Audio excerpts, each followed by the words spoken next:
அப்பா, நான் தவறு செய்தேன், உன் அன்பை உதறிச் சென்றேன்.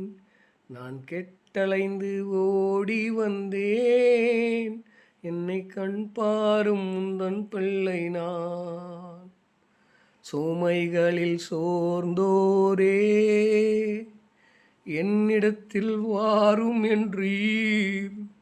அந்த ஆறுதல் வார்த்தை என்னை உன்னிடத்தில் ஈர்த்ததையா.